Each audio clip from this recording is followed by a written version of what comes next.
All right, strap in, everybody.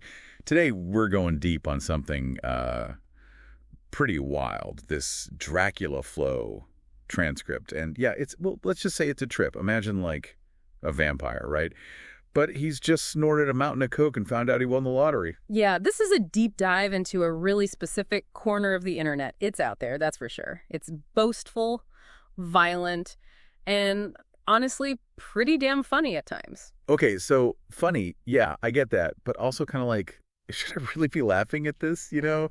Like, I feel like my therapist would have a field day with this. Oh, definitely. But that's a big part of why it's so interesting. They're pushing the limits, playing with language in a way that's just so over the top. This persona they create is just absurd and weirdly captivating. Okay, so before we get too deep into, like, the psychology of it all, can we just appreciate the language here? Snipe, bricks, Danny Phantom slime. I mean, what is going on in this transcript? Well, some of it's pretty standard slang, right? Like bricks are probably referring to cocaine, and snipe seems to be someone they've ripped off or tricked. So drug dealers, scammers, this is who we're dealing with. Nice. Not necessarily. We got to remember, this is about creating an image. It's about projecting this idea of power, wealth, and danger. Whether or not it's true, that's almost beside the point. Yeah, okay, I see that. But still, even if it's all an act, the slang is pretty telling, like Danny Phantom Slime. That's not your usual drug reference. Exactly. That's where things get really interesting. It's not just about using slang, it's about playing with it. It's like taking those familiar words and twisting them into something new, like their own little code. Yeah, like a weird messed up version of Pig Latin or something. And you're right, it creates this sense of being in the know, of being part of a group. Right. It's like they're saying, we get it, we're in on the joke, and you're either with us or not. And based on some of the stuff in here, I'm not sure I want to be in their club. I'm 12 million years old. I pushed a camel through the eye of a needle. I'm claiming every enzyme. It's like competition to see who can come up with the most ridiculous over-the-top BS. And that's where the humor comes in, right?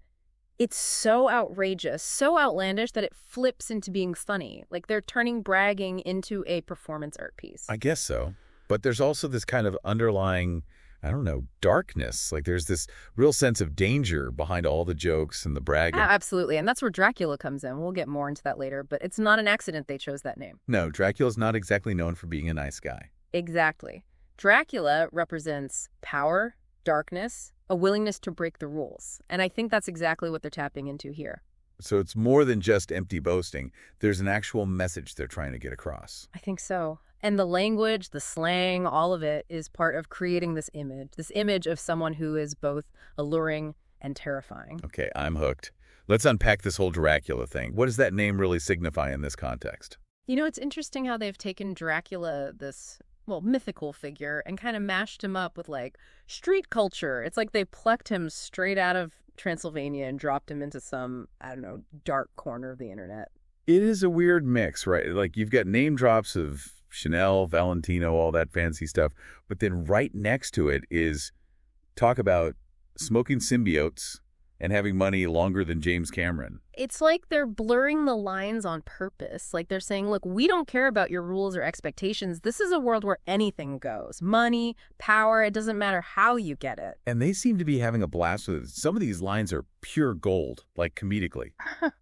My shooter a crackhead, he looked like Woody Harrelson. I mean, come on, you gotta laugh. There's definitely some irony in there, a knowing wink to the audience. Like, yeah, we know this is crazy, but we're in on the joke. Totally. It's like, yeah, we're talking about some wild stuff, but don't worry, we're not serious. But then, amidst all the jokes and bragging, there are moments that get really dark. Like that line about tying someone to a truck and dragging them around for 24 hours. That's just messed up. Yeah, that definitely crosses a line for a lot of people. It makes you think about, where's the line between humor and being offensive? It's a tough one. It is. But I think we got to remember the whole persona thing, right? They want to shock, to push boundaries.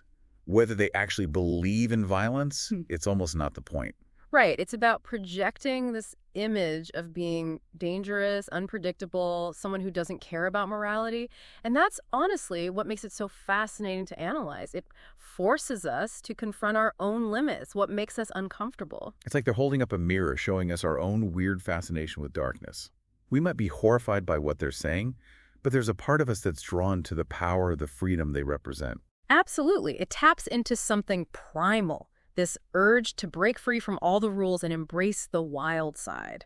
And the internet, with its anonymity, it lets people explore those urges in ways they never could in real life.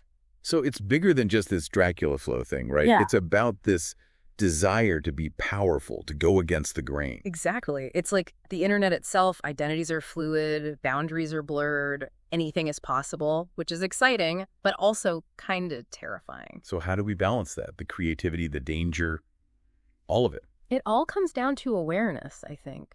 Being aware of how these online personas work, how language can be used to manipulate. We have to be critical thinkers, constantly questioning what we see online and who's behind it. So not about censoring, but about understanding it. Exactly. It's about getting the context, the motivations behind the words. Even in the darkest parts of the internet, there are things to learn if you look closely enough. Okay, so we've covered the slang, the bragging, the darkness, the whole Dracula thing. Mm-hmm. But I still feel like we're missing something. What's the bigger picture here? What does it all mean? You know, I think Dracula Flow is, in a way, reflecting our own worries and desires in this digital age. The desire for power and status, the fear of being just another face in the crowd, the struggle to figure out who we are in a world that's constantly changing. Whoa, that's pretty deep and kind of scary, honestly. Well, deep dives are all about facing those uncomfortable truths, right? And I think Dracula Flow shows us that the internet isn't just memes and cat videos. It's a mirror reflecting our deepest fears and our biggest hopes. Okay, so what do we do with that knowledge? How do we deal with all of this digital world in a way that's both safe and, empowering? It starts with being self-aware, I think. Understanding the image we project online, the language we use, being critical thinkers, always questioning what we're seeing and who's behind it. So is Dracula Flow kind of a warning then? Maybe, but it also reminds us that the internet is a place with incredible creativity and possibility. It's up to us to decide how we use it, how we shape it, how we define ourselves within it. Okay, yeah, I'm starting to get it. But I still have one big question. What's that? What in the world is Danny Phantom slime and why are they smoking it? Oh, man, that is the question, isn't it? Maybe that needs to be its own deep dive. I'm in.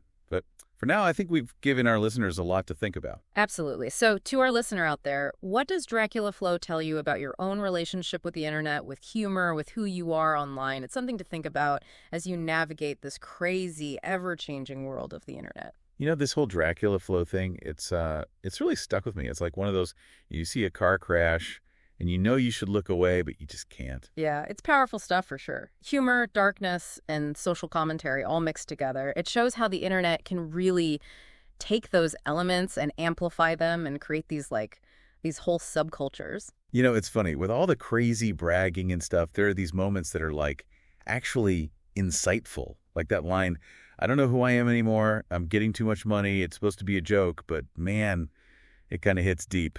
It does, doesn't it? It's about, our own anxieties about who we are, right? Yeah. What we value and what we're willing to give up for money and status. And that question, it feels even more relevant now with social media, with everyone showing off their perfect lives. Yeah, even in this crazy Dracula Flow world, they're still dealing with the same big questions we are. Absolutely. And that's what makes it so interesting to unpack. It's not just empty words. It's a reflection of our own worries and desires, our own struggles to figure ourselves out in a world that's constantly changing. And then there's the whole, embracing the villain thing, the Dracula persona. It's like they're taking back the power of being feared, of being the outsider. Exactly. In a culture that's all about fitting in, following the rules, there's something powerful about embracing what makes us uncomfortable, what makes us different. It's like a giant middle finger to the mainstream, to everything we're supposed to be. And honestly, part of me kind of admires that. I think we all have that rebellious part of us somewhere, and Dracula Flow shows us what happens when you take that rebellion to the extreme. It's raw, it's unfiltered, it's just, it's weird. And in a world that's obsessed with looking perfect, it's kind of refreshing. It reminds us that the internet isn't just for, pretty pictures and inspirational quotes. It's a place where the weird stuff, the uncomfortable stuff can exist. And sometimes it's in those weird places that we find the most interesting ideas, the most insightful commentary on our culture. So to our listener, we leave you with this. Dracula Flow might seem like just a bunch of nonsense, but look closer. There's humor, there's bragging, but there's also a deeper commentary on what the internet is, what it does to us.